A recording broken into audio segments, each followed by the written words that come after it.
Welcome to Dead by Daylight, or should I say, my general opinion on the latest patch 6.1.0 after having played it for a couple days. Long story short, I think it's a really good patch with some caveats, but we'll get into that. Let's start with the most obvious thing here, this Gengeki no Kyodrip collaboration, Attack on Cosmetics. Nobody saw this coming when they announced it during the year 6 anniversary stream. What is this? Attack on Titan Cosmetics? And honestly, it's really cool. I think a lot of people were iffy on it, and a lot of people still don't like it, but honestly, I think Behavior went in really hard and they made it work really well. I mean, as you can hear, they've made some pretty banger soundtracks for not just the main lobby, but also for the killer skins and the survivor skins, which is really cool of them. And just, yeah, the new lobby, just great stuff. As far as the survivors go, I mean, I haven't picked up all of them, but I probably will eventually. As far as the survivors go, I really like this Annie Meg skin. It looks fantastic in game. There's the Kenny Ace. This also just looks amazing, honestly. I'm not entirely familiar with the character. I only watched season 1. But honestly, this is making me want to go and rewatch season 1 and then watch the rest of what's come out since then. You got Yui with her incredible Mikasa outfit.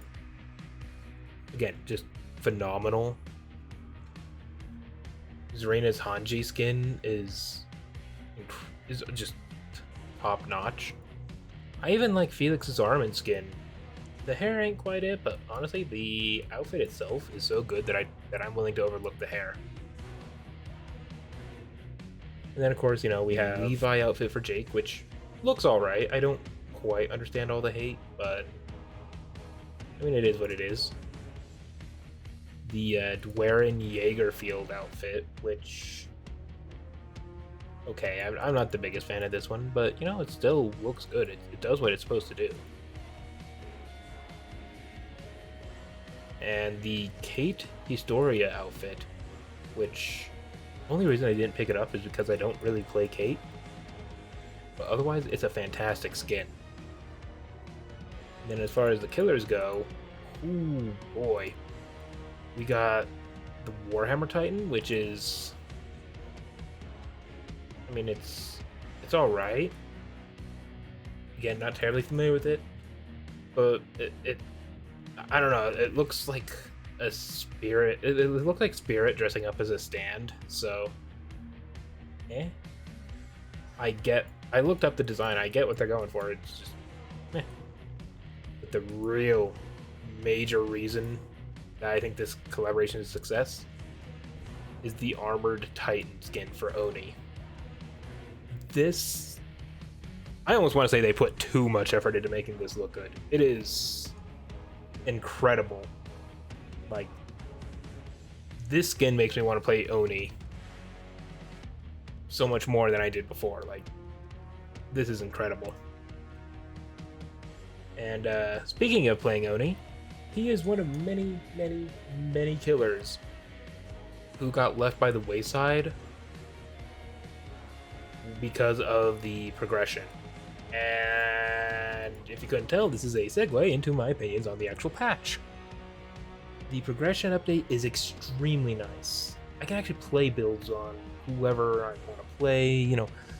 I've been playing a lot more, mixing up my survivors a lot more. I've been playing a lot more various killers. It's really freeing.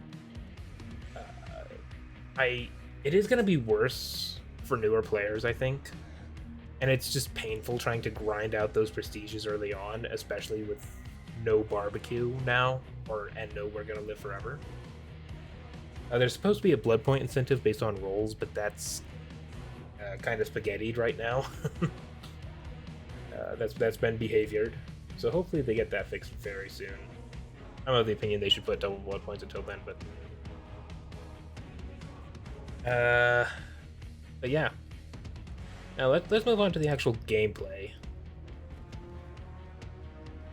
So, Survivor. I've played a fair bit of Survivor already, and honestly, it feels about the same as always. I mean, don't get me wrong, I've never been an amazing player on either side, but it doesn't feel terrible. It doesn't feel any worse than it did before. Um, Now you get punished more if you make a really bad mistake, which is a good thing. And you know, it just feels about the same, with one exception, and I'll get into that a little bit later on. On top of that, I will say the nerfs to Spine Chill and Iron Will have really forced me to open up my perk options, and I have found a lot of perk synergies that I've really been enjoying. I've really been enjoying just kind of going around playing with stupid builds, just having a good old time of it, for example, using Flashbang and Sabotage to try to force crazy plays with those, or using Lithe, because for the longest time I didn't even bother with exhaustion perks, but using Lithe has been really nice as of late. I've even started playing a little bit more with Smash Hit, but that feels killer dependent more than anything. But yeah, Survivor, I've been having a lot more fun than I have in a very long time, and part of that also boils down to the fact that I'm seeing a lot more variety in killers. I'm seeing a lot less of just the same Blights. Well, not the same Blight players, but I'm seeing a lot less Ruin and Dying Tinkerer Blights now. I'm seeing a lot more killers that are putting variety into their builds, putting variety into their killers. It's really a nice change of pace to actually not already know basically what you're going against 90% of the time. And it's really nice. And then as for Killer, well, Killer just feels a lot better. It's the smoothest it's felt in years. Chases just kind of go by that little bit better. Base generator speeds, they just feel that they actually feel they're right about perfect right now. Granted, once again we'll get into the caveats, but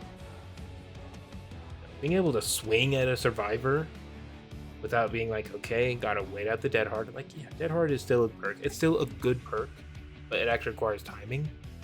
And a lot of people are going to switch over to other exhaustion perks, which means that it's a lot safer to go for that swing, especially early on in the game. Being able to go for the swing early in the game is so liberating. It's so good.